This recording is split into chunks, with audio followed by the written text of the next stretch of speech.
नमस्कार दोस्तों, स्वागत है आपका आपके अपने YouTube channel government job preparation पर। दोस्तों, जैसा कि आप लोगों को पता है कि यूपी ट्रिपल एससी पीईटी की नोटिफिकेशन आ चुकी है और उसी के लिए मैंने यहाँ पर एक प्रिपरेशन स्टार्ट की है जीके जीएस के लिए, क्योंकि सभी को पता है कि यूपी ट्रिपल एससी का जो नोटिफिकेशन आया है उसमें जो सिलेबस उसके द्वारा जारी किया गया है उस सिलेबस के अकॉर्डिंग 50% के आसपास आपका जीए की है। तो आपका जीए का बहुत ज़्यादा वेटेज होने की वजह से आपको जीए और जीएस पर काफ़ी ज़्यादा आपको ध्यान रखना है। तो यहाँ पर मैंने इसके लिए आपकी प्रिपरेशन स्टार्ट की है, जिसमें मैं जो भी उससे रिलेटेड सब्जेक्ट है उनकी पूरी की पूरी यहाँ पर स्टडी करवा रहा हूँ। आप लोगों को बस इसी क्वेश्चन के फॉर्मेट में और जो मैं व्याख्या बता रहा हूँ उन्हीं चीज़ों को देखते हुए चलना है। इससे ज़्यादा बाहर कुछ नहीं आएगा, क्योंकि मैंने अच्छे क्वेश्चन यहाँ पर कलेक्ट किए हैं और उनमें जो व्याख्या बता रहा हूँ उसमें जो भी चीज़ें रह जाती हैं उनको मैं पूरी व्याख्या के साथ आपको बता देता हूँ। तो आप लोग इसको देखें। और दोस्तों, इसी चीज़ के मैंने वीडियोज़ स्टार्ट कर दिए हैं, ऑलरेडी इसके चल रहे हैं। अगर आप देखना चाहते हैं कि ये वीडियो किस समय मिलेगा, कौन सा वीडियो किस समय अपलोड होगा चैनल पर, तो उसके लिए मैंने एक स्टडी प्लान भी बना दिया है। उस स्टडी प्लान वाले वीडियो को UP triple SC study plan उसको आप देख सकेंगे और उस स्टडी प्लान वाले वीडियो को देख के आप उसी समय में वीडियोस को पा सकेंगे कि किस सब्जेक्ट का वीडियो किस समय आपका अपलोड होगा। तो उसको आप लोग जरूर देखें। और इसी सीरीज़ में यहाँ पर ये जियोग्राफी का सेकंड पार्ट है और इसके पहले मैं हिस्ट्री के 3 पार्ट दे चुका हूँ, आप उसको भी देखें। और सीरियल से हम लोग सिलेबस के अकॉर्डिंग यहाँ पर चलेंगे और सारी की सारी चीज़ों को यहाँ पर डिस्कस करते हुए चलेंगे।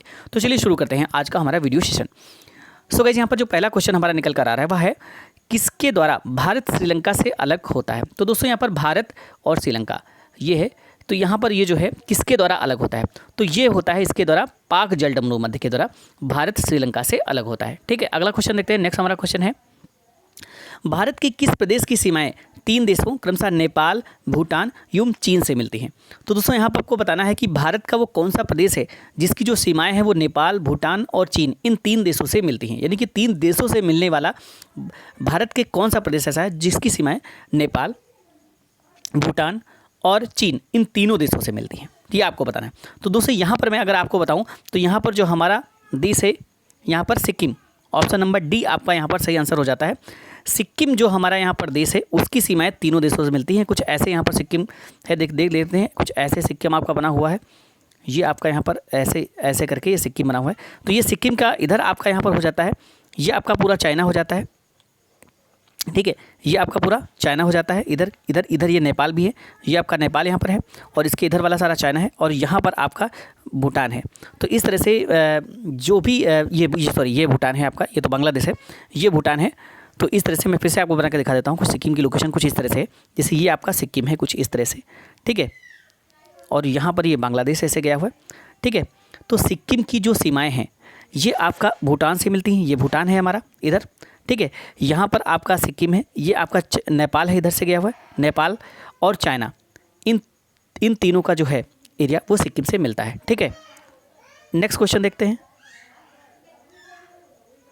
भारत के निम्नांकित राज्यों में से किसके 3 तरफ अंतर्राष्ट्रीय सीमाएं हैं।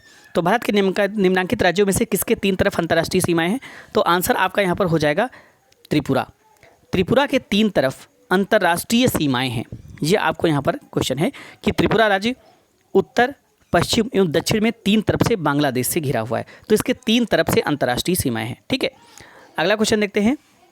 नेक्स्ट है भारत में उपबंध पुरा चुंबकीय परिणामों से संकेत मिलते हैं कि भूतकाल में भारतीय स्थलपिंड सरका है।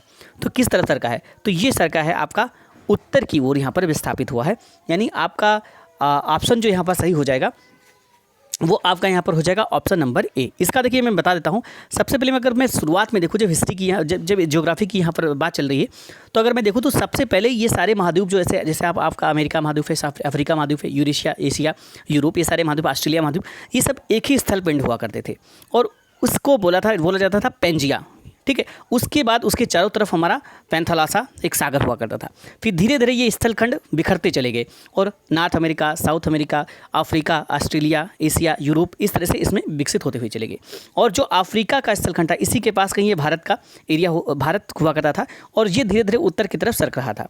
ठीक है, तो ये सरकते हुए यहाँ पर आपका एशिया महाद्वीप में पहुँच गया। तो ये सारी चीज़ें यहाँ पर हैं, तो इसका आंसर आपका हो जाएगा ऑप्शन नंबर ए, यानी कि उत्तर को। देखिए यहाँ पर बताऊँ, जो महाद्वीपीय विस्थापन का सिद्धांत है इसके अनुसार अगर हम देखते हैं तो ये जो भारतीय स्थलपिंड है ये गोंडवाना लैंड का भाग है। किसका भाग है, गोंडवाना लैंड।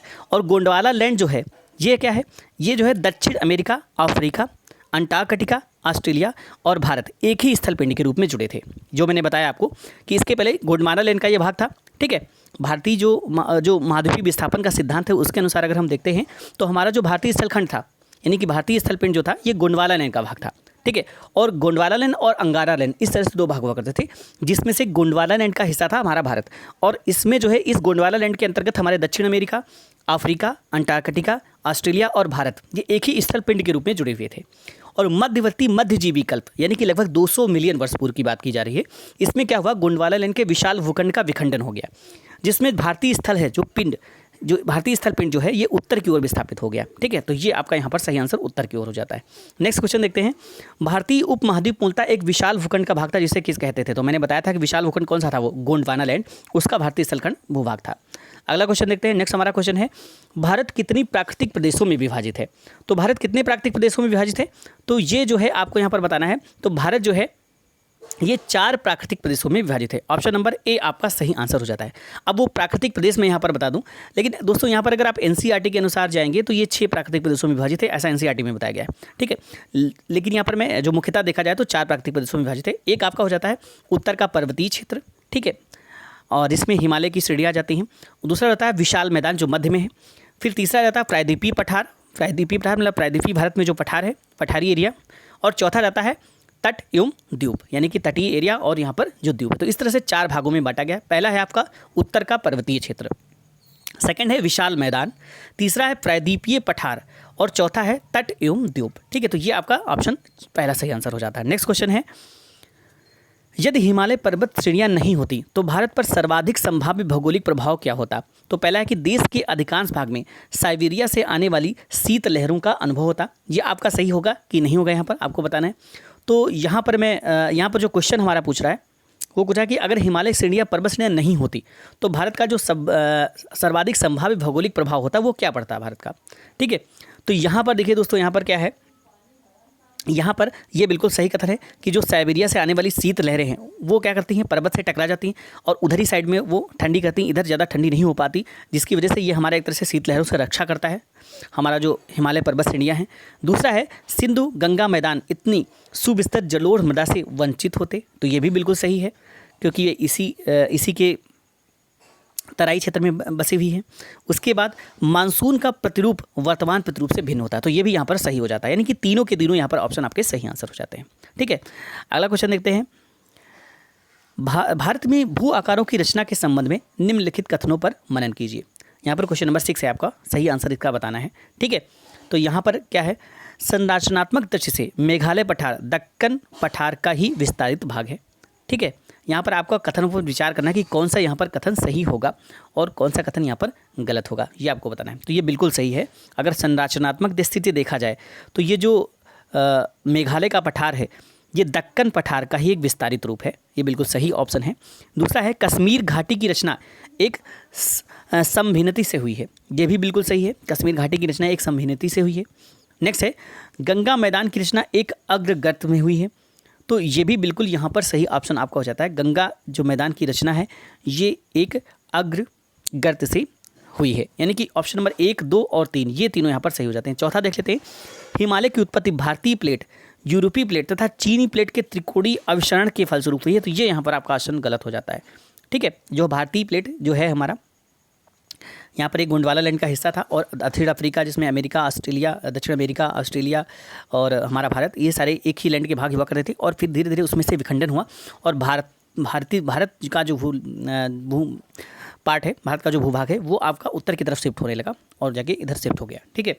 अगला क्वेश्चन देखते हैं। नेक्स्ट हमारा क्वेश्चन क्या है, निम्न में से कौन सा कथन असत्य है, आपको बताना है। तो भौतिकीय दृष्टि से प्रायद्वीपीय क्षेत्र भारत का सबसे प्राचीन भाग है, बिल्कुल सही है। भौतिकीय दृष्टि से अगर देखा जाए तो जो प्रायद्वीपीय क्षेत्र है ये भारत का सबसे प्राचीनतम भाग है, ये बिल्कुल सही ऑप्शन है। नेक्स्ट है आपका यहाँ पर नेक्स्ट ऑप्शन की अगर हम बात करते हैं तो हमारा क्या हो जाता है, हिमालय विश्व में सबसे नवीन वलित फोल्डेड पर्वतों को प्रदर्शित करते हैं, ये भी बिल्कुल सही ऑप्शन है। नेक्स्ट है भारत के पश्चिमी समुद्र तट का निर्माण नदियों की जमाव क्रिया द्वारा हुआ है। तो दोस्तों यहाँ पर आपको इसमें बताना है कि इनमें कौन सा कथन असत्य है, ये आपका बताना है, ठीक है।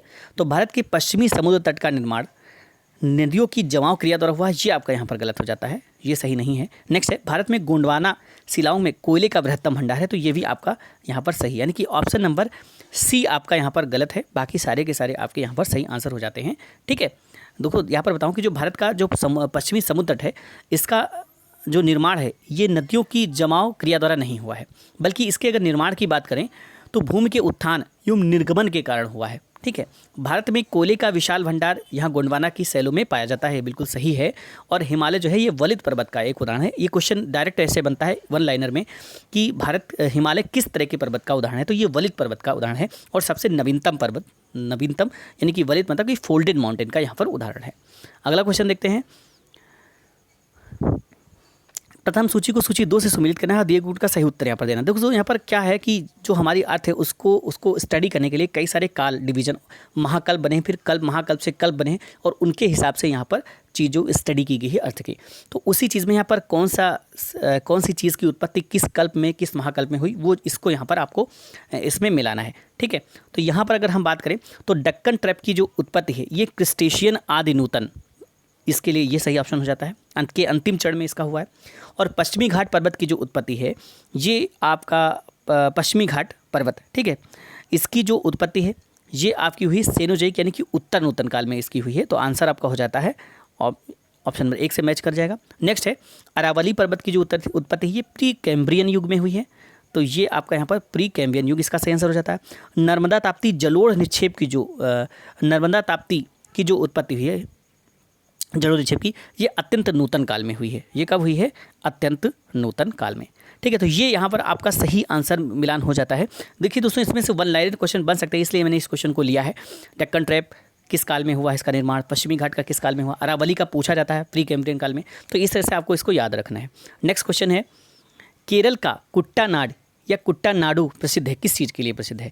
तो दोस्तों जो केरल का कुट्टानाडु है ये किस चीज़ के लिए प्रसिद्ध है? तो ये प्रसिद्ध है भारत का न्यूनतम ऊंचाई वाला क्षेत्र। ठीक है, तो ये सबसे कम ऊंचाई वाला क्षेत्र है केरल का कुट्टानाड।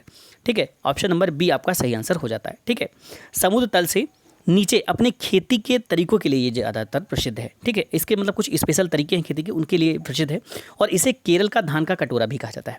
ठीक है, तो केरल को धान का कटोरा, केरल का धान का कटोरा किसे कहा जाता है? तो केरल का धान का कटोरा कुट्टानाड, ठीक है, या कुट्टानाडु को कहा जाता है। ठीक है, कुट्टानाड जो है सतत कृषि और मत्स्य पालन के लिए भी जाना जाता है।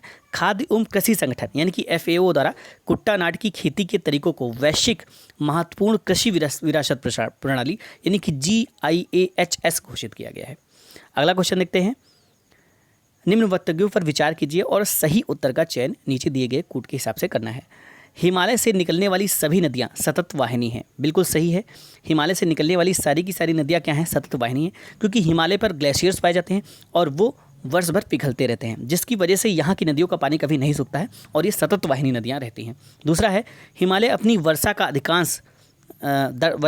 अधिकांश दक्षिणी पश्चिमी मानसून से प्राप्त करता है। तो यहाँ पर आपको बताना है कि इसमें से क्या सही आंसर हो जाएगा। ये जो ऑप्शंस दिए गए हैं इनमें से क्या सही आंसर आपका यहाँ पर हो जाएगा, इसका आपको यहाँ पर सही उत्तर आपको देना है। ठीक है, तो सही उत्तर आप लोगों को यहाँ पर बताना है। तो इसका आंसर जो हो जाएगा ये हो जाएगा ऑप्शन नंबर बी।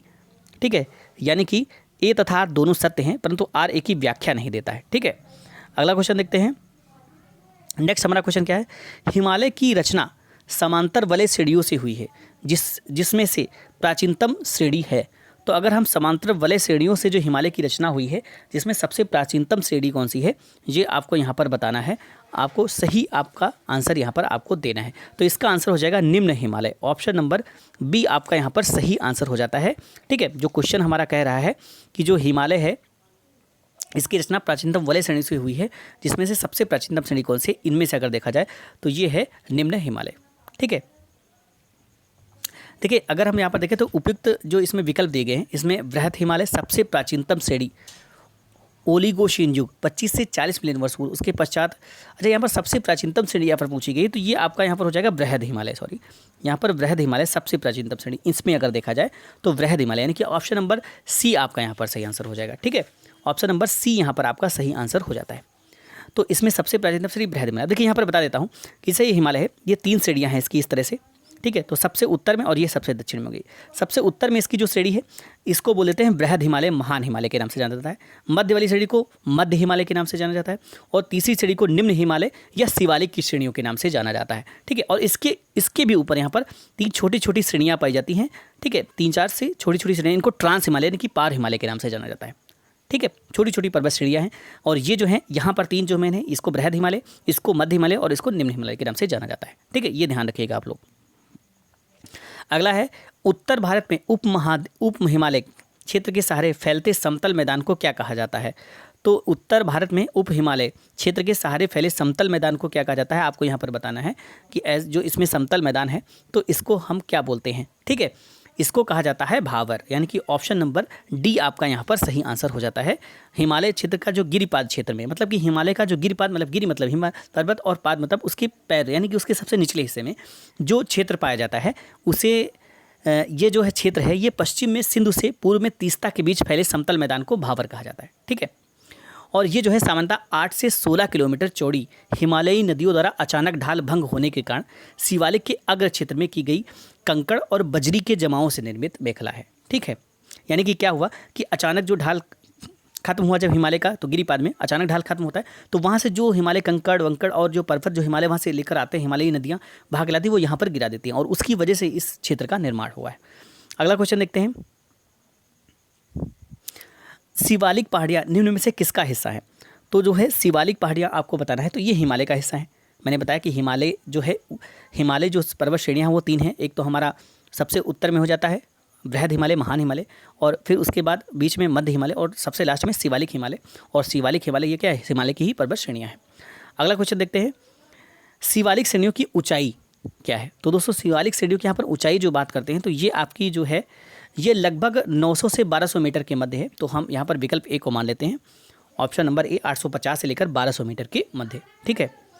अगला क्वेश्चन देखते हैं, नेक्स्ट हमारा है शिवालिक शैल समूह के दक्षिण में भावर क्षेत्र उदाहरण है। तो भावर क्षेत्र किस चीज़ के उदाहरण है, मैंने अभी आपको बताया कि ये मध्यभूमि की स्थिति है, अंतर पर्वतीय स्थिति है, गिरिपाद की स्थिति है या अनुसमुद्री स्थिति है। तो ये गिरिपद की स्थिति है, यानी कि ऑप्शन नंबर सी आपका यहाँ पर सही आंसर हो जाता है। ये गिरिपद क्षेत्र के पश्चिम में सिंधु से मैंने बताया था पूरब में तीस्ता के बीच फैला हुआ है और ये 8 से 16 किलोमीटर चौड़ाई में इस मैदान का निर्माण कंकर और बजरी के जमाव के साथ हुआ है, ठीक है। अगला क्वेश्चन देखते हैं, हिमालय पर्वत श्रेणियाँ निम्नलिखित में से किस राज्य का हिस्सा नहीं है। तो इनमें से किस राज्य का हिस्सा नहीं है हिमालय की पर्वत श्रेणियाँ, ये आपको यहाँ पर बताना है, ठीक है।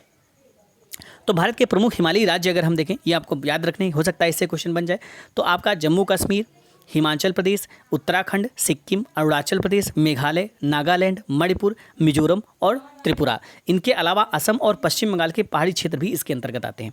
जबकि उत्तर प्रदेश का जो विस्तार है ये मैदानी क्षेत्र में है, तो यहाँ पर आपका आंसर हो जाएगा उत्तर प्रदेश, ठीक है। मैंने आपको फिर से बताया कि जो भारत के हिमालयी राज्य हैं वो कौन कौन से हैं। ये आपके जम्मू कश्मीर हो जाता है, हिमाचल प्रदेश, उत्तराखंड, सिक्किम, अरुणाचल प्रदेश, मेघालय, नागालैंड, मणिपुर, मिजोरम, त्रिपुरा, और इसके अलावा असम और पश्चिम बंगाल इसमें आते हैं, ठीक है। नेक्स्ट क्वेश्चन देखते हैं, यहाँ पर देखिए क्वेश्चन दिया गया है, इसमें कुछ पर्वत श्रेणियाँ दी गई छोटी छोटी। यही मैंने जो बताया था वो ट्रांस हिमालय के अंतर्गत ये पर्वत श्रेणियाँ आती हैं। जो मैंने बताया था कि सबसे पहले ट्रांस हिमालय आता है, नीचे हम पार हिमालय बोलते हैं, और उसके बाद आपका महान हिमालय है, फिर मध्य हिमालय है और फिर शिवालिक की श्रेणियाँ हैं। तो ये ट्रांस हिमालय में कुछ पर्वत श्रेणियाँ पाई जाती हैं। तो आपको यहाँ बताना है, सीरियल से यहाँ पर बताना है कि कौन सी श्रेणी नंबर 1 पर है, दूसरी श्रेणी का क्या नाम है, तीसरे नंबर पर और चौथे नंबर पर क्या नाम है। ये आपको यहाँ पर सही आंसर देना है। तो मैं दोस्तों इसका जो आंसर है बता देता हूँ कि सबसे ऊपर ये जो है नंबर 1 पर ये है काराकोरम श्रेणियाँ, इसको क्या बोलते हैं, काराकोरम, ठीक है, काराकोरम। उसके बाद यहाँ पर जो नंबर 2 पर है ये है लद्दाख की श्रेणी, क्या है, लद्दाख की श्रेणी। तीसरे नंबर पर आपका यहाँ पर आता है जास्कर और चौथे नंबर पर आपका जाता है पीर पंजाल। तो ध्यान रखिएगा, इससे क्वेश्चन बनते हैं। सबसे पहले नंबर पर आपकी जो पर्वत श्रेणी है ये आपके बताती है काराकोरम। दूसरे नंबर पर आपका जो है यहाँ पर इसको बोल देते हैं, ये दूसरे नंबर वाली हो गई, ये आपका यहाँ पर हो जाता है लद्दाख श्रेणी। तीसरे नंबर पर आपका जास्कर और चौथे नंबर पर पीर पंजाल, ठीक है। तो आगे बढ़ते हैं, यहाँ पर आपका क्रम सजाने का दिया गया था। तो सबसे नंबर पर मिलता है कि काराकोरम, फिर उसके बाद मैंने क्या बताया, काराकोरम के बाद लद्दाख और फिर जास्कर और फिर पीर पंजाल, यानी कि ऑप्शन नंबर सी आपका सही आंसर यहाँ पर हो जाता है। नेक्स्ट क्वेश्चन देखते हैं, लघु हिमालय स्थित है मध्य में, ट्रांस हिमालय और महान हिमालय के मध्य में स्थित है लघु हिमालय, या शिवालिक और महान हिमालय के मध्य, ट्रांस हिमालय और शिवालिक के मध्य, शिवालिक और बाह्य हिमालय के मध्य स्थित है। तो आपको बताना है कि मध्य हिमालय किस किस के बीच में यहाँ पर स्थित है, ये आपका यहाँ पर बता रहे हैं, ठीक है। मध्य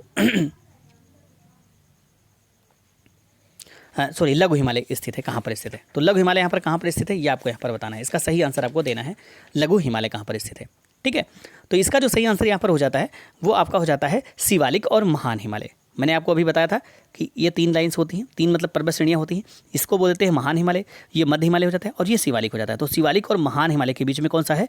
लघु हिमालय या मध्य हिमालय। ठीक, हाँ सॉरी, इसको लघु हिमालय बोलते हैं, मध्य हिमालय, लघु हिमालय। ठीक है, यानी कि ये है बृहद या महान हिमालय, इसको लघु या मध्य हिमालय बोलते हैं, और ये शिवालिक श्रेणियाँ। ठीक है, तो इनके बीच में आपका ये आता है, या निम्न हिमालय इसको बोल देते हैं। नेक्स्ट क्वेश्चन देखते हैं। पश्चिमी भाग में हिमालय की श्रेणियों का दक्षिण से उत्तर की ओर निम्नलिखित में से कौन सा क्रम सही है? ठीक है, तो पश्चिमी भाग में यहाँ पर है, पश्चिमी भाग में हिमालय की श्रेणियों का दक्षिण से उत्तर की ओर कौन सा क्रम सही है? तो दक्षिण, सबसे दक्षिण में शिवालिक आ जाता है, सबसे दक्षिण में कौन सा जाता है? शिवालिक, और शिवालिक के बाद फिर लघु हिमालय और फिर महान हिमालय। तो ऑप्शन नंबर बी आपका हो जाता है। देखिए दक्षिण से उत्तर की ओर बता रहे हैं, तो यहाँ पर सबसे पहले शिवालिक, दूसरे नंबर पर लघु या मध्य हिमालय, और तीसरे नंबर पर आपका आ जाता है महान या बृहद हिमालय। नेक्स्ट क्वेश्चन देखते हैं। निम्नलिखित में से कौन सबसे नवीन पर्वत श्रेणी है? तो इसमें अगर सबसे नवीन पर्वत श्रेणी बोलें तो इसमें आ जाता है शिवालिक की श्रेणियाँ, क्योंकि ये वलित पर्वत फोल्डेड माउंटेन का सबसे नवीन पर्वत का उदाहरण है हिमालय से पर्वत श्रेणियाँ, जिसके अंतर्गत शिवालिक की श्रेणियाँ भी आती हैं। तो आंसर आपका यहाँ पर हो जाएगा ऑप्शन नंबर सी, इसमें सबसे नवीन पर्वत श्रेणी आ जाती है शिवालिक की श्रेणियाँ। नेक्स्ट क्वेश्चन देखते हैं। निम्नलिखित में से कौन सी चट्टान प्रणाली भारत में नवीनतम है? तो इसमें से कौन सी चट्टान प्रणाली भारत में सबसे नवीनतम है, ये आपका इसमें बताना है। तो इसका जो है सही आंसर आप लोगों को बताना है, क्या हो जाएगा? तो इसके अगर हम सही आंसर की बात कर देते हैं तो इसका सही आंसर हो जाएगा ऑप्शन नंबर डी, यानी कि गोंडवाना। ऑप्शन नंबर डी आपका सही आंसर हो जाता है। देखिए, जो धारवाड़ क्रम की चट्टानें हैं, इनका जो निर्माण है ये आर्कियन क्रम की चट्टानों के रूपांतरण अथवा भ्रंशन से हुआ है। ये शिलाएं अत्यधिक धात्विक हैं, जिनमें सोना, लोहा, मैग्नीज, अभ्रक, कोबाल्ट, क्रोमियम तथा टंगस्टन आदि खनिज पदार्थ पाए जाते हैं। और जो कुडप्पा क्रम की चट्टानें हैं, इनका जो निर्माण है ये धारवाड़ क्रम की चट्टानों के बाद हुआ है। यानी कि धारवाड़ क्रम की चट्टानों का निर्माण आर्कियन क्रम की चट्टानों के रूपांतरण से या भ्रंशन से हुआ है, और धारवाड़ क्रम की जो चट्टानें हैं इनका जो निर्माण है ये कुडप्पा क्रम की, जो कुडप्पा क्रम की चट्टानें हैं इनका जो निर्माण है ये धारवाड़ क्रम की चट्टानों के बाद हुआ है। और बिंधन क्रम की जो चट्टानें हैं इनका निर्माण कुडप्पा क्रम की चट्टानों के बाद हुआ है। ठीक है, और इनमें जो है चूना पत्थर, बलुआ पत्थर, चीनी मिट्टी तथा वर्ड मिट्टी जो है पाई जाती है। अगर हम बिंधन क्रम की चट्टानें बात करें तो ये काफ़ी समय बाद गोंडवाना क्रम की चट्टानों का, मतलब बिंधन क्रम की जो चट्टानें मैंने बताया, तो इनका निर्माण कैसे हुआ था? इनका निर्माण हुआ था कुडप्पा क्रम की जो चट्टानें हैं इनका निर्माण हुआ था धारवाड़ क्रम की चट्टानों के बाद, और बिंधन क्रम की जो चट्टानें हैं इनका निर्माण हुआ था कुडप्पा क्रम की चट्टानों के बाद। और इसके बाद जो आपका आ जाता है गोंडवाना क्रम की चट्टानें, तो इनका जो निर्माण है ये बिंधन क्रम की चट्टानों के काफ़ी समय के बाद गोंडवाना क्रम की चट्टानों का निर्माण हुआ है। और भारत का जो अधिकांश कोयला है ये गोंडवाना क्षेत्र से ही प्राप्त होता है। ये क्वेश्चन डायरेक्ट आपका बनता है सिंग वन लाइनर क्वेश्चन में कि भारत का अधिकांश कोयला किस क्रम की चट्टानों से प्राप्त होता है? तो ये गोंडवाना क्रम की चट्टानों से प्राप्त होता है। ठीक है, और इस क्षेत्र का कोयला जो है ये उच्च श्रेणी का होता है, और यहाँ सर्वाधिक बिटुमिनस कोयले की प्राप्ति होती है, जिसमें सल्फर की मात्रा न्यून होती है। नेक्स्ट क्वेश्चन देखते हैं। निम्नलिखित में से उत्तर दिशा की ओर के क्रम वाली पर्वत श्रेणी कौन सी है? तो उत्तर दिशा की ओर की क्रम वाली पर्वत श्रेणी आपको यहाँ पर बताना है। ठीक है, कौन सी है? ठीक है, तो यहाँ पर दक्षिण से उत्तर की ओर अगर हम क्रम देखते हैं, ठीक है, तो कौन सा है? तो यहाँ पर हो जाएगा धौलाधार सबसे पहले। इसमें कौन सा, सॉरी यहाँ पर कौन सा क्वेश्चन है ये? निम्नलिखित में से उत्तर दिशा की धौलाधार इसमें नहीं है। निम्नलिखित में से उत्तर दिशा की ओर के क्रम वाली पर्वत श्रेणी यहाँ पर कौन सी है? उत्तर दिशा की, तो दक्षिण से उत्तर की ओर यहाँ पर बात की जा रही है। तो देखिए मैंने बताया था कि ये ट्रांस हिमालय में ये पर्वत श्रेणियाँ 4 पाई जाती हैं, जिसमें सबसे दक्षिण में आपका पीर पंजाल हो जाता है, उसके बाद आपका जाता है जास्कर, और उसके बाद आ जाता है लद्दाख, और फिर आ जाता है काराकोरम। तो इसका मतलब पीर पंजाल, फिर जास्कर, फिर लद्दाख और काराकोरम। ऑप्शन नंबर आपका बी यहाँ पर सही आंसर हो जाता है। ठीक है, नेक्स्ट क्वेश्चन देखते हैं। निम्नलिखित समूह में से कौन सा पूर्व से पश्चिम की ओर पर्वत शिखरों का सही क्रम है? तो यहाँ पर देखिए पर्वत शिखर पाए गए हैं, जो जैसे कि हमारा एवरेस्ट क्या है, एक पर्वत शिखर है जो कि सबसे ऊंचा पर्वत शिखर है हिमालय पर्वत का, माउंटेन एवरेस्ट। ठीक है, तो इसी तरह से पर्वत शिखर पाए गए हैं हर एक श्रेणी में। तो इस तरह से ये इसका जो है पूर्व से पश्चिम की ओर, मतलब कि पूर्व से हम पश्चिम की ओर अगर चलें तो इसका सही क्रम क्या हो जाएगा? तो देखिए यहाँ पर बता दूँ, इसका सही क्रम हो जाएगा कंचनजंगा, जो कि सिक्किम, भारत में सिक्किम और नेपाल की सीमा के पास पाया जाता है। ठीक है, और एक मिनट इसका मैं कंफर्म कर लेता हूँ। ये जो कंचनजंगा है ये आपका सबसे पहली बात तो ये विश्व का तीसरा सबसे ऊंची चोटी है कंचनजंगा। ठीक है, और ये जो है पूर्वी नेपाल, मतलब कि पूर्व वाले नेपाल और भारत के भारत का जो सिक्किम राज्य है इन राज्यों की सीमा पर स्थित है। ठीक है, कौन सा? कंचनजंगा। तो यहाँ पर अगर हम बात करें ये सिक्किम है, तो सिक्किम और पूर्वी नेपाल के मध्य स्थित यहाँ पर कंचनजंगा है। और उसके बाद कंचनजंगा के बाद अगर हम बढ़ते हैं आगे की तरफ तो नेपाल में स्थित है एवरेस्ट। कौन से स्थित है? एवरेस्ट जो है ये नेपाल में ही स्थित है। फिर उसके बाद नेपाल में एवरेस्ट के बाद यहाँ पर आपका इसमें देखिए, इसमें जो सही क्रम है मैं आपको बता देता हूँ। इसका सही क्रम, पहले बात आंसर इसका मैं बता देता हूँ। तो इसका कंचनजंगा, फिर एवरेस्ट, फिर अन्नपूर्णा, फिर धौलागिरी। तो यहाँ पर एवरेस्ट हो जाएगा, उसके बाद कंचनजंगा अन्नपूर्णा आएगा और फिर धौलागिरी आएगा। ठीक है, तो अगर मैं इसकी लोकेशन बताऊँ तो कंचनजंगा जैसा कि मैंने बताया कि भारत में सिक्किम और नेपाल के पूर्वी हिस्से की जो सीमा बना रहा है उसकी उस सीमा पर स्थित है कंचनजंगा पर्वत शिखर। ठीक है, एवरेस्ट आपका जो है आपको पता होगा, एवरेस्ट तो नेपाल में है, आपको पता है। ठीक है, तो एवरेस्ट जो है कहाँ पर स्थित है? नेपाल में है।